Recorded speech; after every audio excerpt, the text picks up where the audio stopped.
Hello, my name is Timothy Godfrey, and I served 20 years, 22 days in the United States Air Force.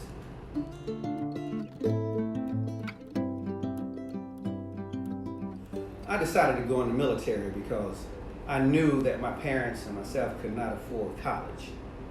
So I heard that the military can help you with college tuition. And so that's what led me basically to join the military. Now the Air Force in particular, my father was in the Air Force.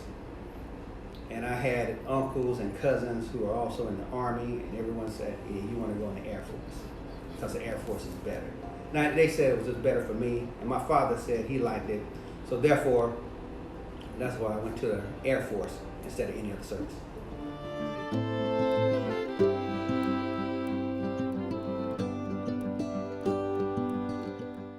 Once I decided that I was going to join the Air Force, I had to go and get in contact with a recruiter.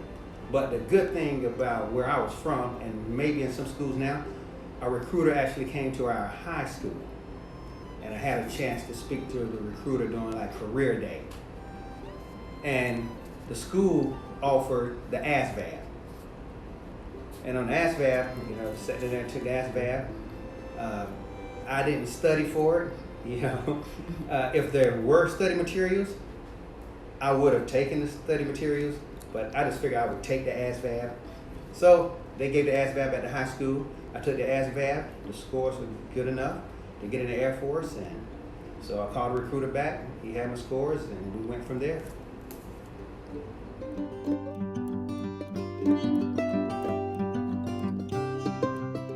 Once I decided that I was going to join the Air Force, I actually joined the Air Force on a delayed enlistment program. I was 17.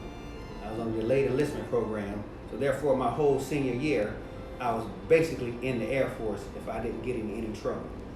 And while I was still in high school, I had to go to MEPS for the first visit down to MEPS. That's when you go and you get all your physicals and everything done. And they make sure that you're healthy enough to join the Air Force. And when all of that is accomplished and everything is a go, you then go back home and you await your second MEPS visit. And during your second MEPS visit, that's when you go back, that's when you decide, am I really going off? Because that's when you raise your hand in the oath of enlistment. So you have that time to back out once you go to MEPS and get your physical and everything, and then you go back home. But the second time you go to MEPS, you have to raise your hand for the oath of enlistment. From that point on, then you're in. There's no backing out.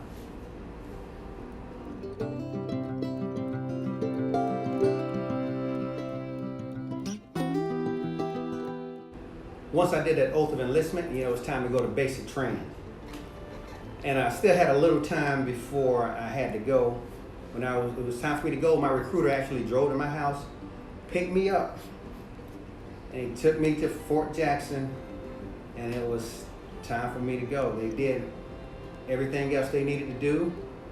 All the recruits stayed the night in a hotel, got up and ate breakfast the next morning, and they put us on a bus, took us to the airport, and we were on our way to San Antonio to do basic training for the Air Force in San Antonio, Texas, at Lackland Air Force Base. And when we got there, we all got off the bus, and we were met with drill instructors. And that's when the fun began. As they started screaming, saying, get in line, get at attention, shut up, put your bags down, pick your bags up, put them down, pick them up. And we were all transported to other buses that were waiting outside of the airport, and they took us to Lackland Air Force Base. There, where we were indoctrinated that night, into the Air Force with a lot of screaming. They was just testing to see could we handle it, handle the pressure. And we went to sleep that night, and everybody was nervous. I don't think anyone slept. And in the morning, we were up and at it again. And that's how it was for the next 6 weeks. Now it's 8 weeks. And we were up in the morning. We would go out and we would run. We would come back, eat breakfast, We'll go to class, we'll march, we'll eat, march, go to class, we'll get uniforms. And that's how it was in the beginning. And over time, it became normal. It became normal. Every day you knew you was getting up. You would get up before Reveille went off. And I heard about this before I went in because my father was in. And I was a little bit nervous, but it wasn't as hard as I thought it was going to be. The physical aspect of getting up running every morning is something that I didn't do before this time. But I was young. I was in relatively good shape. So every morning running, exercising, doing everything we needed to do, it was pretty smooth. So it wasn't too difficult at all.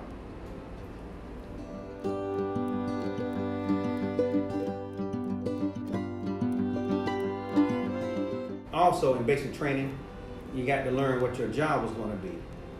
Now, I went in under general, which meant I was just ready to leave, and so just give me a job. I'm fine with anything. But I scored high in mechanics, so therefore they made me an aircraft mechanic, which is good, but I really did not want to be an aircraft mechanic. So if you're talking to a recruiter, if you think about going in the military, make sure you have a guaranteed job before you join. Just don't let them put you in there and say, well, they'll give you a job, you get in there. Ensure you get the job that you want before you join. If not, you'll have to bounce around like I did because I didn't want to be an aircraft mechanic. So therefore, I had to go and try something else until I found what I wanted to do. But there's a lot of paperwork, and it was harder than it should have been for me if I would have just picked the job I wanted and then went inside of the military.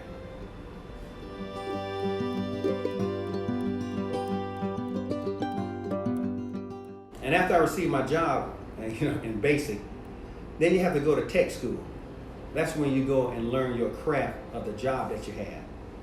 And my tech school was in Colorado. That's in Aurora, Colorado, in Denver. And it was fun. Tech school was fun. It was nothing like basic. You got to get up with your alarm clock, and you still had to be to class early, but it wasn't anyone screaming at you to go to class. They kind of let you be in adult mode. And you were late for class, of course you got in trouble, late for class too many times, then you get kicked out. So it was kind of like a college setting, but it was still military. Like there's certain things you cannot do in the military where a college student can do because we were still military. But it was fun. It was way better than basic training. It was more freedoms. And all you had to do is go to class, do your work, pass, and everything is great once you do that.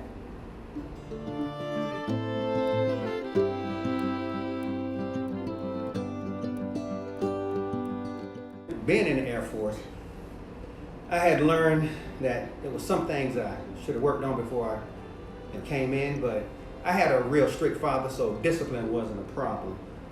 The things that I think will make you successful with the military, that you can prep yourself for, is time management. All right, because you want to do your normal life.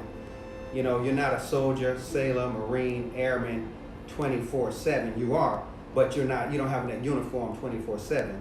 So you got to be able to manage time between friends and family and work and devotion to your country. Time management, discipline is one that I talked about. And a willingness to listen. A willingness to listen even though you think that you're right. A willingness to listen first, and then you can go back and say, hey, well, could it have been done this way? But it's an environment to where you're going to do what we say and how we say it. Now, you can come back and say it could have been done differently afterwards, sure.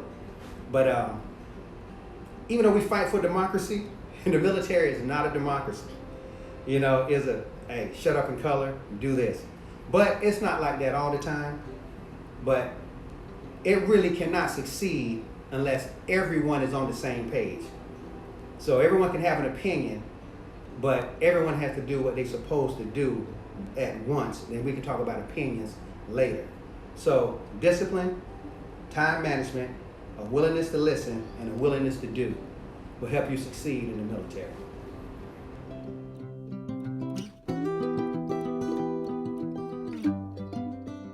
Everyone always asks, like, well, how's the job? Like I said, you are in the military 24/7, but you don't work 24/7. You go to work. Let's say I had a job. I had to be to work at 6 o'clock. I worked 12-hour shifts. I had to be to work from 6 to 6. And when I got off of work, I was off of work. I was able to go out, go shopping, go to clubs, do everything anyone else, could do. And so it was just like, it's like being a normal person. The only thing is you don't have to worry about what you have to wear to work because you have uniforms. So you don't have to think about, I'm going to put this together and wear to work tomorrow. Nope, they already got it for you. You're either going to wear ABUs, BDUs, DCUs, you're going to wear blues, you're going to wear dress greens, so your uniform is already there. But other than that, going to work is a 9 to 5 until like there's war, because that's what military is for. It is one of the main components is war, and you have to deploy, and you have to leave home like 6 months, maybe a year, and you have to fight. Now, not everybody's going to be on the front line, but everybody's going to be supporting that front line.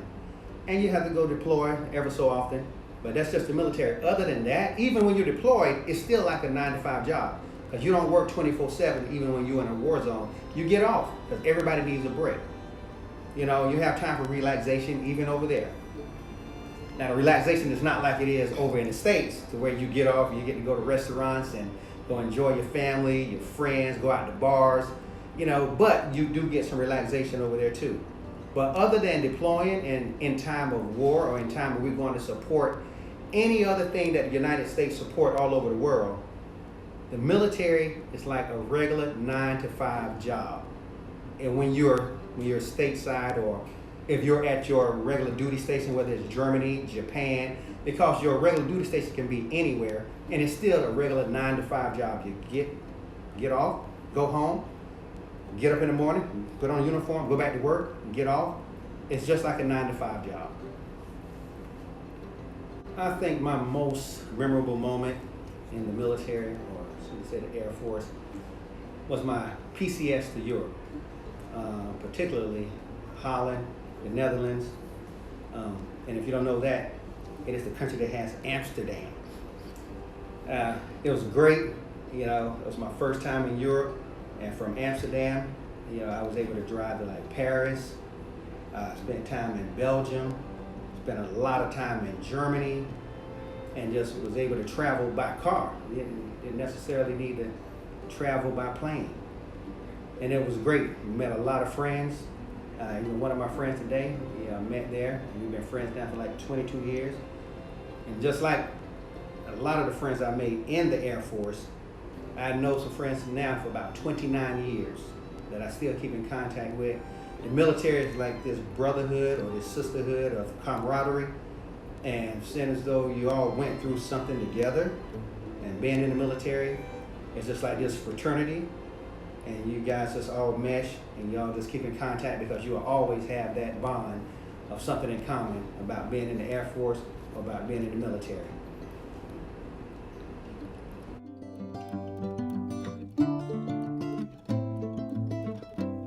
Everyone always asks about the pay. If they see military folks, they're like, oh, well, you got money, you were in the military. Well, if you reach a certain level, you make a decent paycheck, and it's just what you do with your money. But when you first come in, a lot of folks think when they first come in, I'm gonna be able to buy a Camaro, I'm gonna get my BMW, I'm gonna, it's not a lot of money when you first come in. But there is room for promotion. Like, everyone has to start at the bottom, basically. And then you test for promotion. You do physical tests, you do written tests, you do tests on your career field, and as you move up the ranks and you progress, then you get more rank, you get more responsibility, then you get more money. It's steady, like the years that you're in, it's not like you stay like this, you go like this. And as you go up, so does the responsibility and so does the money. So that's why you'll see someone who's been in maybe 15 years as opposed to someone who's been in 5 years, and they have a little bit more because they have a little bit more responsibility and they're making a little bit more money. But everybody has that opportunity in the military to get promoted. That's the one good thing about the military as opposed to civilian life, because the military is built on a promotion system. So everyone has the ability to make more rank and to get more responsibility and to make more money.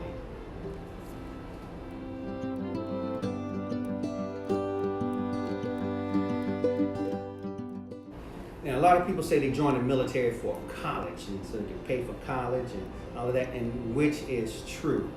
I used the GI Bill and the post 9/11 GI Bill. I used it when I was in. I got 3 degrees. The military paid for while I was in. You can go to school while you're in the military. Now, some of it's going to be online, and I went to some classes, in session, at the school. It's just according to what's going on with your job. Like now, if I had to deploy, still, they had computers out there. I was able to do my classes online. And I was able to complete 3 degrees all the way up to my bachelor's degree while I was in the military. Now, when I retired from the military, I had a post 9/11 GI Bill. Still, the military was paying for it. And when I got out, they actually paid for my master's degree. And all I had to do was go to school, and they paid me a stipend. They gave me extra money each month to go to school, and they paid for my books, and they paid for everything. And that's how I received my master's degree. And the military paid for every single degree that I have, and I didn't have to take any money out of my pocket. So if you're going to the military for educational purposes, it can be done. And it'll help. It'll help whether you're going to guard or reserve, or you're going active, and you're going for them to pay for school. You can do that.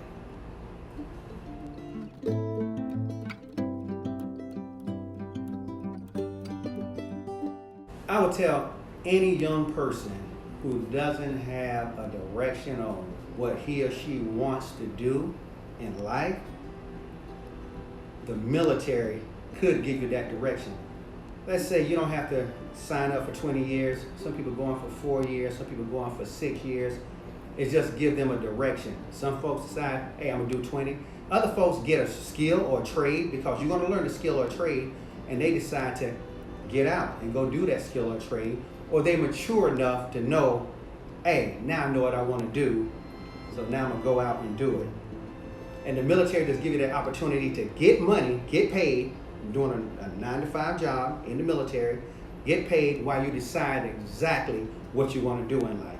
Instead of just sitting around, like, I don't know what I want to do. And you could be in the military, getting paid, going to school, like I said, on the military, and deciding what you want to do.